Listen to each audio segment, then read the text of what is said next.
Alrighty guys, welcome back to another LEGO set review from BrickByBrick, and today we have set number 10267, the Gingerbread house from 2019. This is the Winter Village set from this year, and yeah, I know I'm a little bit late to reviewing this, but I did just get it for Christmas, and didn't have the chance to record this before then, but hopefully it's not too late. If it is really late, then maybe I'll just hold off and upload it in winter 2020. Woo! But, well, you know, you'll know actually at this point whether or not I did that, but hoping to not. So anyway, this set retails for $99.99, contains 1,477 pieces, only 2 minifigures, and a tile to represent a baby, for ages 12 plus, and it's a relatively thick box, and it continues the tradition of Winter Village sets of showing all the pieces on the top of the box, as well as actual size of the minifigure, and we get to see a little bit of the interior on the back side of the box, and, you know, overall, it's a pretty large Winter Village set as far as they go. I think it is the second highest number of pieces, unless it's larger than the cottage, but it is at the highest price point that they've been at.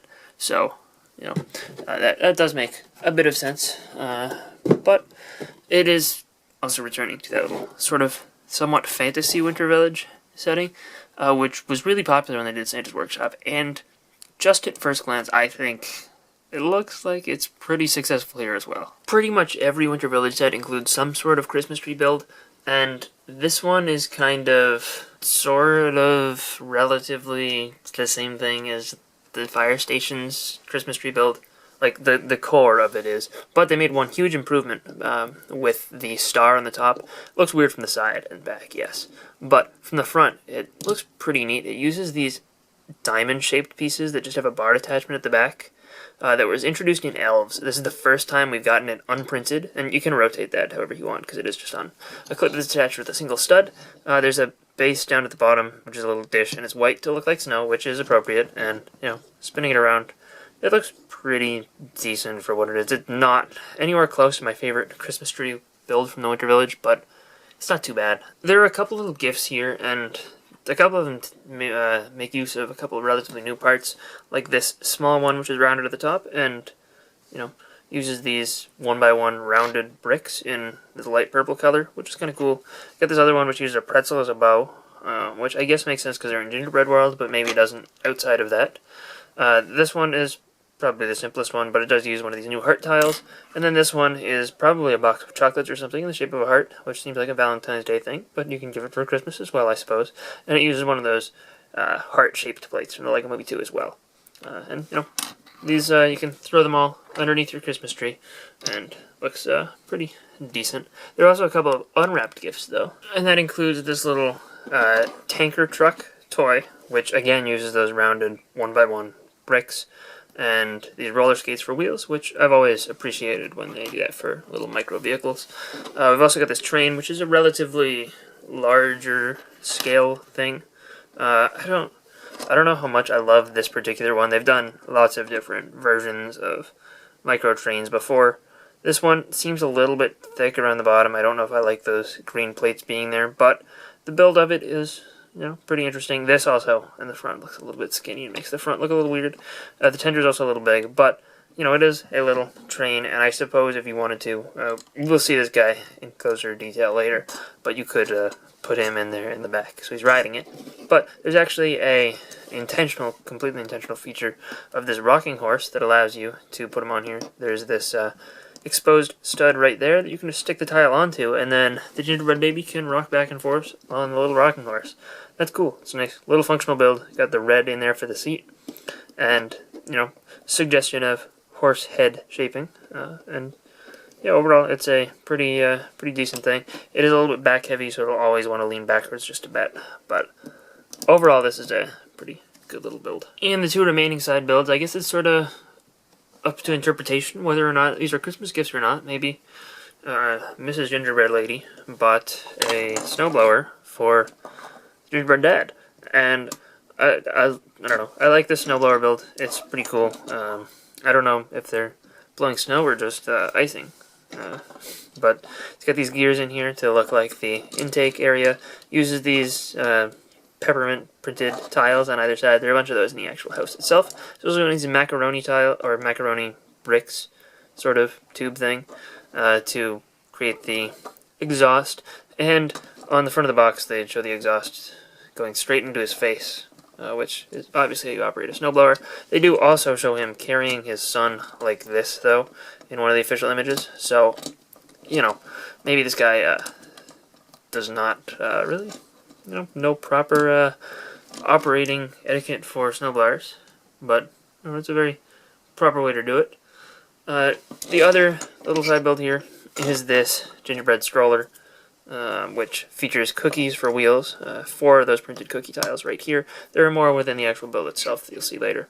The wheels don't spin because they are attached to a bar. Like, you can manually spin them, but they're, kind of going to be locked in one position by default. It's overall a pretty decently shaped up build, and you can fit our little gingerbread baby inside, just like that. So, it's a pretty decent thing, and it scales pretty well to a figure. With that out of the way, though, all that side stuff, we can move on to the gingerbread house itself. And the overall size is pretty impressive. It's probably what you would expect for a $100 Creator Expert set, in terms of, overall size. I think this is probably a smaller footprint than, say, the $100 Great Hall, but it, does have a lot more detail to it. And there's all the side stuff as well. But the overall thing is, it's got a good amount of depth to it, in addition to, width. Like, you've got a full 6 studs here, and then goes out even further there. Actually, this is 7 studs, but 6 studs of interior is what I mean. And, it goes all the way out here to the door, and then, we got this whole interior space, which we're going to look at this in detail, for sure, in a bit. And, the majority of the house, you can see, is 6 studs deep, and it's, like, I don't know, the overall just visual impact, first looking at this, is really nice. I like the regular brown they do a great job of sort of getting the frosting lines on it, and that's just done with some sideways building in various places. It looks good. In the front yard, we do have this little picnic table area where we got the table here and these 2 little benches with the sort of indented area for a seat. You can sit figures on here, but you have to sit them on the back 2 studs like that so that their feet are level with the table. For some reason, and you can easily change this around yourself, but for some reason the actual instruction-based design tells you to have these slopes facing that tile area, which prevents a figure from actually using that as the seat. If you were to turn it this way, though, they'd be able to sit in it just fine. So I don't know if that was just a slight miss on the part of the designers, but you can very easily rectify that yourself, which is good news. But if you strictly don't want to make any changes at all, you can still have a figure sit there. They do put a little bit of snow on the 2 benches, and also it is a little bit difficult to get her to sit down, using either method. You can sort of get her on the back 2 studs, but she'll be leaning backwards, and you definitely cannot get her on the bottom stud. So this really only works for this guy. As far as the rest of the yard, they have this fireplace here, which is part of the light up feature. I'll show you how to activate this when we look at it from the inside, but the light brick does turn on and it will affect both the inside and outside flames. I do have bright lights shining on this, so this isn't as impactful, but it looks really good when you're in a room that doesn't have all the lights turned on.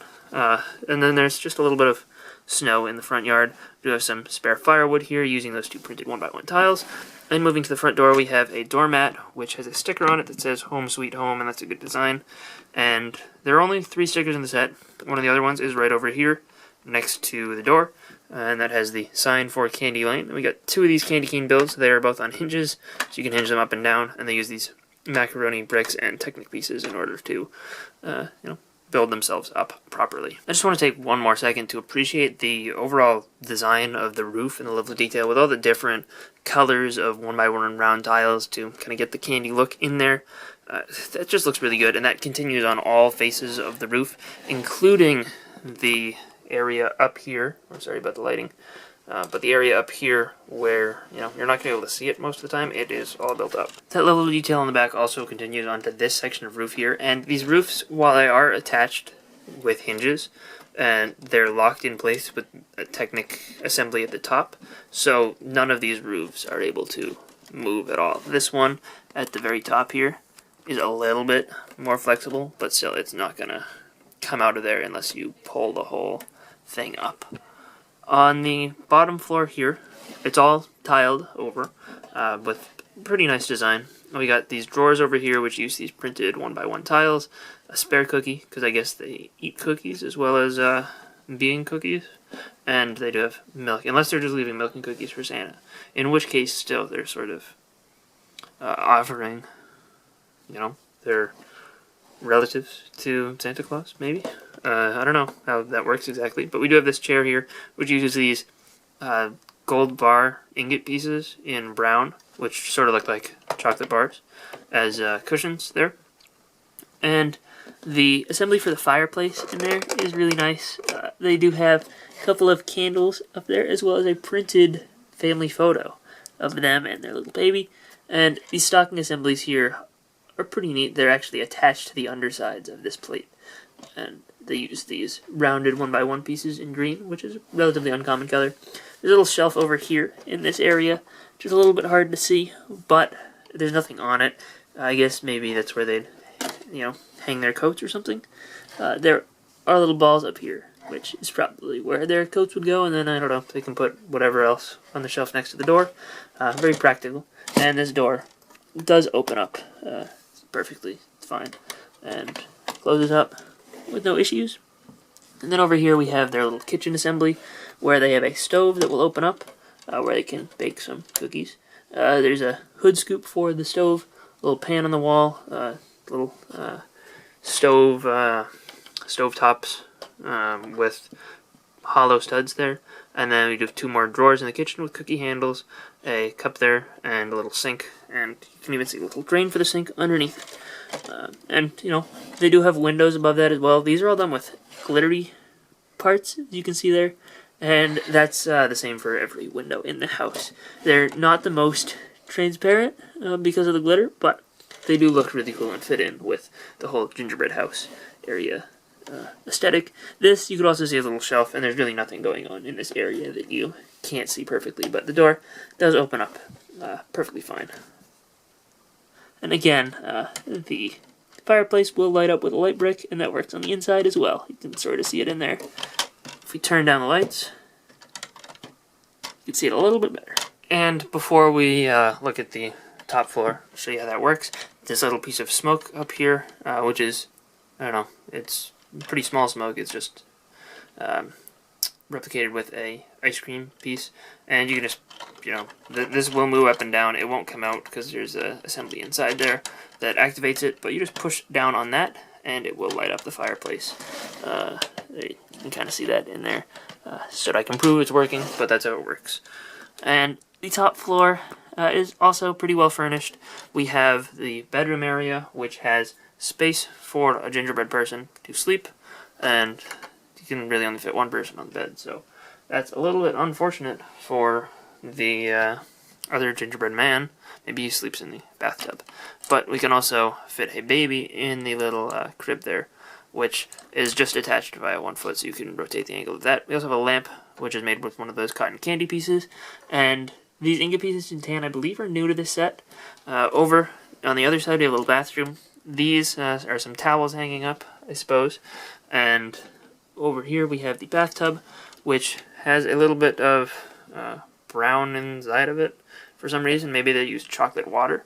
Here, we can rotate that, but you can see it uses ingot pieces on the whole inside, and the two in the center are down a little bit further, so you can have a person sitting in the tub without, if they were sitting on the end, they would be on the same level as the tub, but now they're indented in there. There's also a little toilet here, which is a little bit smaller. You kind of have to balance a figure on there. You can't have one sitting on there easily, but I do like the build for the back of the toilet. That looks pretty nice. And, of course, this whole top area is just studded, so you can just stand figures wherever. Both of our minifigures are exclusive to this set, and I guess technically you could almost count the baby as a figure, but not a minifigure. And both of these gingerbread people use the same cookie tone as the original Series 11 Gingerbread Man minifigure, which I do have, and I'll probably do some sort of comparison in the future, but I didn't take them out for this review because these are my other Winter Village stuff. And the torsos on both of these figures are identical.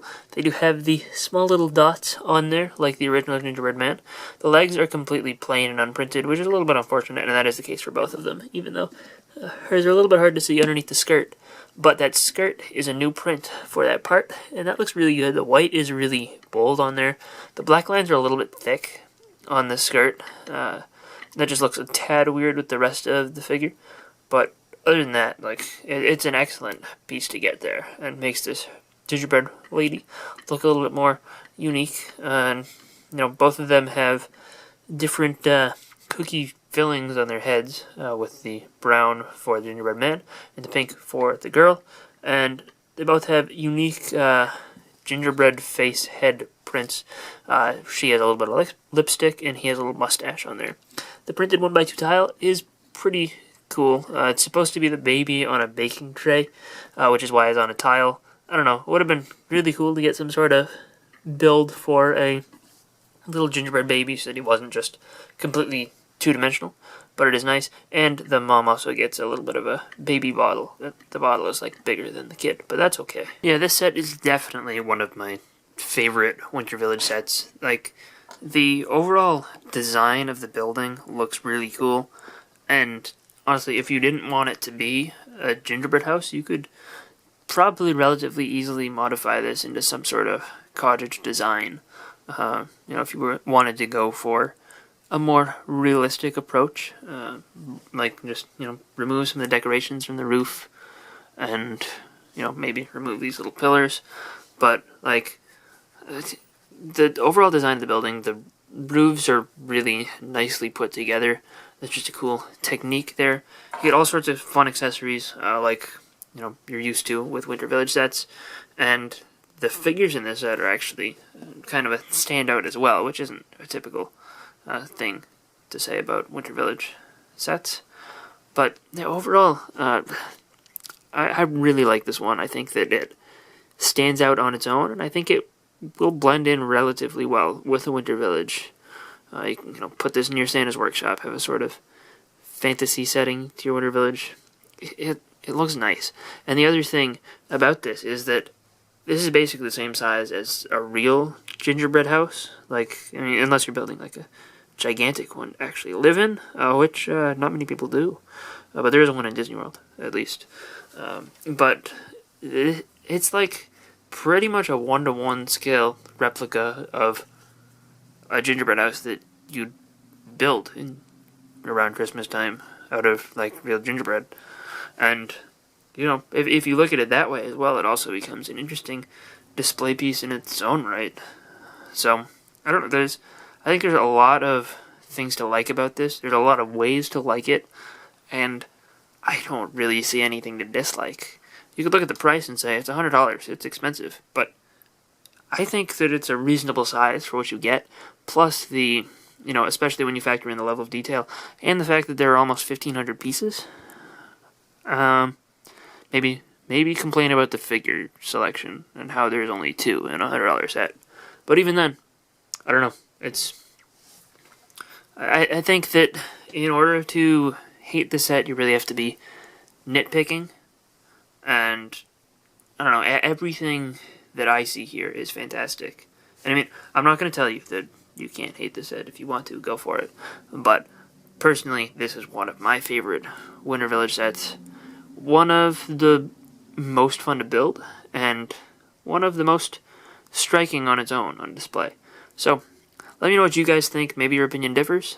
That's where the comment section is useful, and we can have a little bit of discussion down there. Otherwise, hope you guys enjoyed this review. If you did, let me know in the comments too, and I'll see you guys all next time. Bye, everyone.